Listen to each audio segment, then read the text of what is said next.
Dobrodošli v novi oddaji Zmorem. Letošnje leto je malce nenavadno leto, seveda. Olimpijske igre so prestavljene, enako velja za paraolimpijske igre. Tudi mnogi športni dogodki se bodo odvili kasneje, kot bi se morali. Ampak ne glede na to, seveda, naši najboljši športniki, tudi parašportniki, nimajo prostora in časa za počitek. Življenje gre naprej. Našo oddajo začenjamo v Novi Gorici, kjer smo naše najboljše obiskali na skupnih pripravah. Nova Gorica je za slovenske športnike invalide gostila druge priprave, ki se jih je udeležilo več kot 50 parašportnikov. Čeprav je sezona tekmovanj in treningov zaradi koronavirusne pandemije precej okrnjena, pa je ohranjanje pripravljenosti zelo pomembno. Občutki v Novi Gorici so vedno super. Ne? Jaz se zelo rad vračam sem že rekel, poznam jo že leta in leta. Ne? No, tudi sam konec koncev sem Koprčan, ne vem, če to ljudje vejo. Ne? Se pravi, ta primorski vibe mi je blizu. Ne? Tako da ja, Nova Gorica, vedno prijazni ljudje, vse se da dogovoriti. Ne? In pa meni kot športniku je pomembno to, da je res infrastruktura zelo blizu, ne? Na dohvatu ruke, bi rekel včasih. In ja, vse je tako, kot je treba. Ja. Poudarjamo na intenzivnosti treningov, krajši intervali, eksplozivni. Vidi se, da se dviguje tudi forma, glede na tisto aplikacijo, ki jo uporabljamo s trenerjem.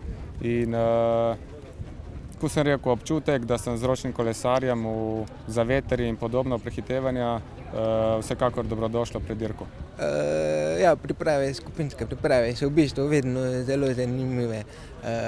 Lahko se združimo s parašportniki, športnicami. V ekipi je zelo dobro vzdušje in zato se vedno veselim priprav. Imamo tudi na voljo vse, kar potrebujemo za vrhunski trening in Nova Gorica je pravo mesto za to. Same priprave so pomembne, predvsem z tega stališča. Res smo cel dan skupaj, res lahko naredimo vse kvalitetne treninge, res imamo vse pogoje, na enem mestu. Še veliko bolj se mi pa zdijo pomembne za mlade atlete, ker v bistvu te starejše atlete dajo določene informacije, tle veliko pogovorov, veliko informacij dobijo od starejših, da se zavedajo, kva jih čaka, kva morajo popraviti.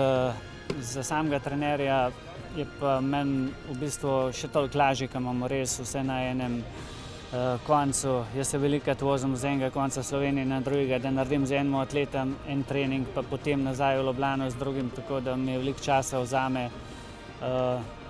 Tle pa res lahko naredimo kvalitetno, se posvetimo vsakmu posebej, tako da priprave dobrodošle, sploh letos, ker je ta korona, ni bilo tekmovanj, da se športniki malo podružijo, da lažje, bom rekel, prebrodimo to leto. Za konec še mnenje predsednika Sveta za invalide Mestne občine Nova Gorica Igorja Miljeveca in predsednika Zveze za šport invalidov Slovenije Damjana Lazarja. To je nadgradnja Novi Gorici, ker si prizadeva, da postane občina prijazna invalidom, in s tem dodatkom bi rekel, smo zelo zadovoljni, da vemo, da smo na pravi poti in da bomo še več naredili na tem področju, predvsem na dostopnosti storitev, informacij in dejansko prostora, da bodo imeli še boljše pogoje za treninge.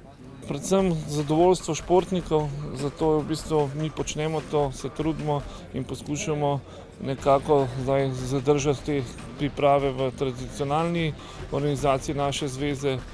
Dejstvo je, da smo prvič v Novi Gorici. Zakaj Nova Gorica? Ker smo imeli dobre sogovornike, dobre pogoje.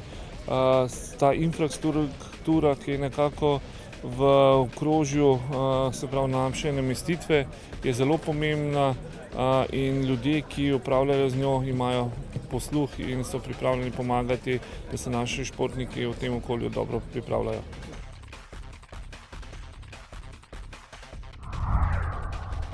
Tako torej naši vrhunski parašportniki, ki se pripravljajo, kot smo videli, na nove uspehe. Ampak vsaka športna zgodba se seveda začne že bistveno prej. Takrat, ko so športniki še mladi, ko so praktično otroci. In obiskali smo najmlajše in seveda družine, ki jim je bil namenjen tabor v Laškem. In prepričali smo se, da so se tam morda rodile nove, uspešne športne zgodbe prihodnosti. Zveza za šport invalidov Slovenije, Slovenski paralimpijski komitej si še naprej prizadeva za vzpostavitev dolgoročnega sistema in pogojev za vključevanje mladih invalidov v športne aktivnosti. Za voljo tega je pred leti skupaj z Lidl Slovenija razvila program Postani športnik, iz slednjega pa so stekli še nekateri drugi projekti. Med njimi je paralimpijski športni tabor za mlade in njihove družine, ki je avgusta letos potekal drugič zapored. Tabor je znova gostil hotel Termana Park v Laškem, druženje pa je potekalo od četrtka do nedelje. Zveza s taborom izpolnjuje zaveze programa Postani športnik, s katerim mladim zagotavlja sistemske pogoje za vključevanje v športne aktivnosti. Starši in mladi so letos spoznali kar nekaj novih športnih panog, potekalo pa je tudi ogromno predavanj. Vrhunec druženja je predstavljalo nedeljsko športno tekmovanje med družinami v telovadnici osnovne šole Debro. Vzdušje na taboru je bilo odlično, navdušeni pa so bili tako starši kot mladi. Prijavili smo se v tabor zaradi tega, da se družimo, da spoznamo tudi druge otroke, da spoznamo druge starše, da otroci na koncu koncev zdravi in tisti, ki imajo težave, vidijo, s čim vse se lahko ukvarjajo in da je praktično vse možno doseči z voljo in z trudom. Občutki so fenomenalni, družba enkratna. Lahko sam rečem, da vsakemu, kjer ni prišel sem, pa ima možnost, da je lahko žal, ker to je enkratno doživetje in mislim, da bomo drugo leto ponovno tukaj. Že lanska izvedba tabora je upravičila pričakovanja, letos pa je želela zveza na vseh področjih narediti še korak naprej. Izvedba je bila zares uspešna in zdaj so postavljeni čvrsti temelji projekta paralimpijskega športnega tabora, ki bo postal vsakoletna tradicija. Ja, sicer pa se je v minulih dneh dogajalo še marsikaj zanimivega. Med drugim so parašportniki, ki so že prej dobili himno, zdaj dobili tudi uradni videospot. Poglejmo.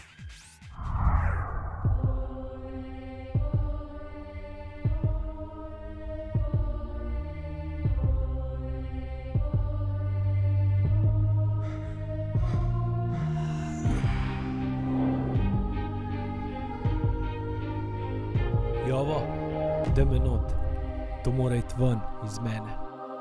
Ne gre se za to, koliko padeš, šteje samo, koliko ostaneš,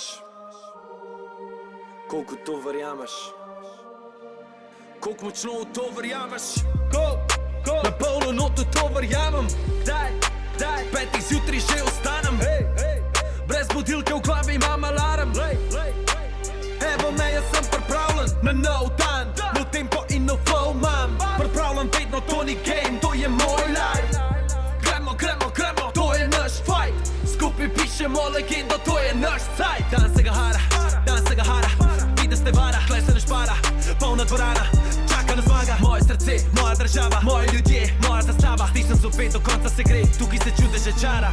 Čutiš, kaj se dogaja, ta povezava med nami obstaja, tale trdnjava se zdaj osvaja, hala bo spet ropotala. To, gremo skup do finala, to, gremo skup do pokala. Koliko verjameš noto to, koliko verjameš, da lahko, a daješ noto 100%. Jaz verjamem tako močno, ne uname se ne bo, prehajam po zlato, sam tempo, drž, ta tempo, drž, ta tempo, tempo, drž, ta tempo, drž, ta tempo, tempo.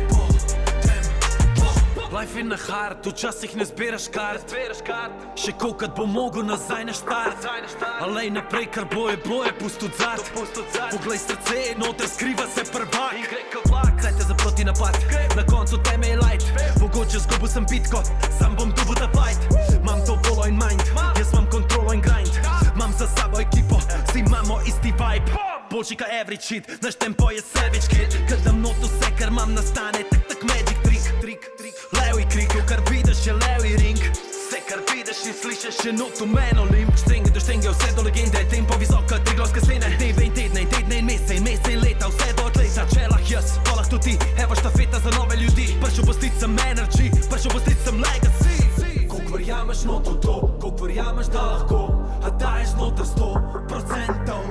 Jaz verjamem to močno, ne uname se ne bo, prehajam po zlato, znam tempo, daš, ta tempo, daš, ta tempo, tempo, tempo, daš, ta tempo, daš, ta tempo, tempo, tempo, daš, ta tempo, daš, ta tempo, verjam, da slejka prej pride tu tvoj moment, no, daš, ta tempo, daš, ta tempo, verjam, da slejka prej pride tu tvoj moment, no. Lega, fant gre, kukac stisnuje zobe, a kdo ve? Lejo, punca gre, te poklajo v srce.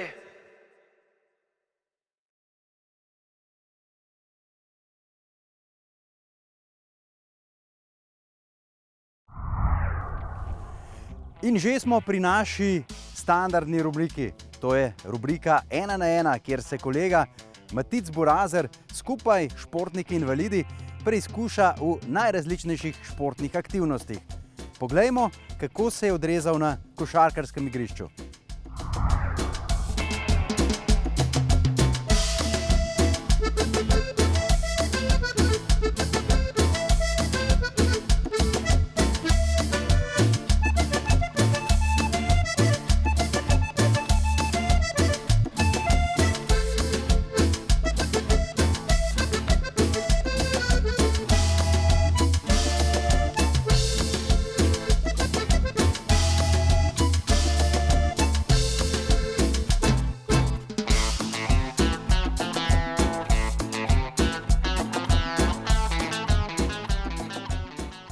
Tako, obiskali smo trening košarkarske reprezentance na vozičkih. Zame so fante pripravili poseben izziv, en poligon. Mislim pa, da najbolje, da kar Danilo predstavi, kaj me v bistvu čaka. Vidite pa, da sem se že dodobra zagrel in da že gorim. Ja, čakate 2 slaloma, to pomeni slalom čez 2 stožca in polaganje na koš. Štartala bom vsak svoje strani, pa da vidimo, kdo je hitrejši. Na ogrevanju si mislim, da videl, da me boš prehitel za vsaj 2 kroga. Kako pa napoveduješ, da se bo sicer iztekel tale izziv? Bom prišel vsaj do cilja? Pustimo se presenetiti.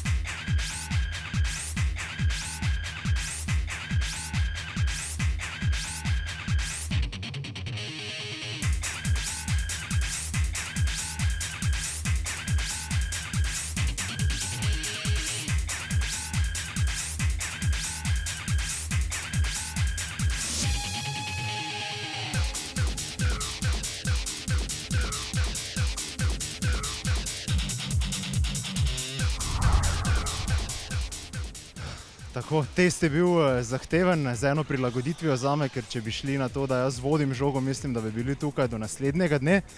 Sicer pa najprej me zanima, kako to, da tako dobro obvladaš voziček, kako dolgo si v bistvu delal na tem, vadil na tem, da si prišel do tega nivoja? Ja, košarko že igramo 8 let na vozičkah, da pa obvladaš vozek, pa rabiš najmanj 5-6 dobrih let, da spoznaš meje, pa vse stvari, kar se da z vozičkom narediti. Ja, mislim, da si demonstriral, kakšni mojstri ste vi tukaj v slovenski reprezentanci. Kako bi pokomentiral enega amaterja, ki se je drugič v življenju sedel na voziček in odigral izziv s tabo? Mislim, da ti je kar dobro šlo. Za prvič lahko rečemo odlično, je pa res, da je pa najlažje žogo dati na noge, če pa vodiš, je pa problem, ne. Voziček še, žogo je pa že težava. Evo, ti obljubim, da naslednjič, ko pridem sem, da bom pa probal še voditi žogo. Pa hvala ti za izziv.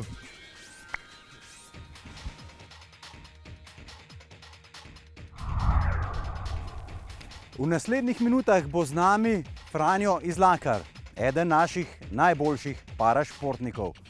Blestel je v kraljici športov, atletiki. Z njim se je pogovarjal Klemen Vozelj. 3 zlate, 2 srebrni in 1 bronasta kolajna. To je izjemen dosežek Franja Izlakarja na paralimpijskih igrah, na katerih je prvič nastopil pred 40 leti v Arnhemu.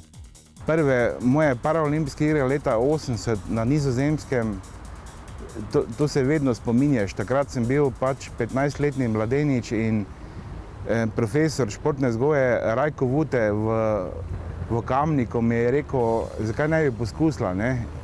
Talent imaš, vidim, da si močen, pa to je rekel, bomo probala. In potem smo 6 mesecev smo imeli časa, da se pripravimo in potem so prišle igre in mi je že takrat prvič kar dober rezultat uspel in sem dobil bronasto medaljo, ampak potem sem videl, da je to kar resna stvar, da je treba trenirati, pa ono, pa tretjo in smo potem nadaljevali in potem so rezultati so šli v višave, tako da lahko pa tudi povem, da sem imel celo 17 let sem držal svetovni rekord v suvanju krogle v moji skupini. Danes 54-letni Mariborčan se je preizkusil tudi v metu kopja in na miznem tenisu, poleg suvanja krogle pa je na igrah odlično nastopal še v metu diska. Navdušil je leta 1992 v Barceloni s prvim zlatim odličjem v samostojni Sloveniji. Leta 1992, takrat, ko smo bili pod samostojno državo prvič,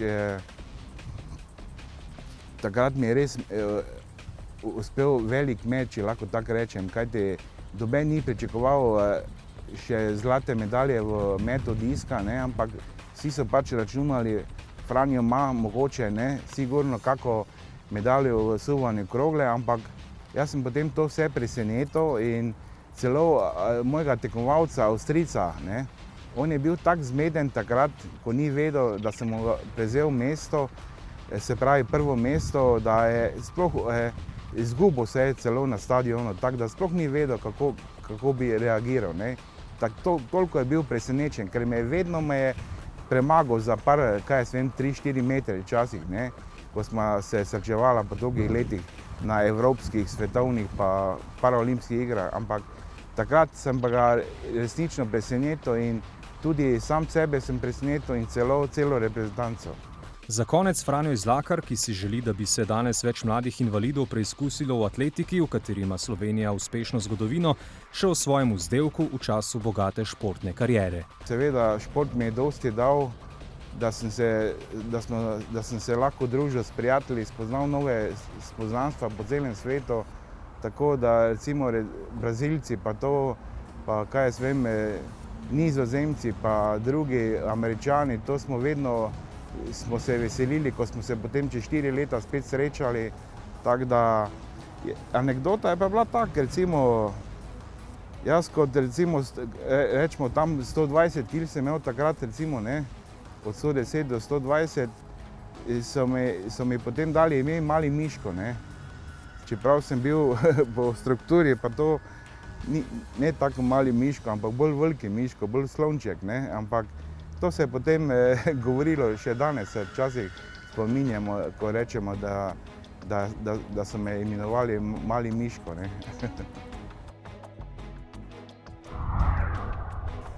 Ja, vsekakor izjemna, zanimiva zgodba.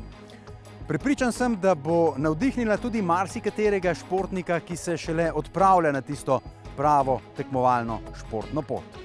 In s to zgodbo smo pripeljali do konca tudi našo tokratno oddajo. Hvala lepa, da ste bili v naši družbi. Nasvidenje, do prihodnjič.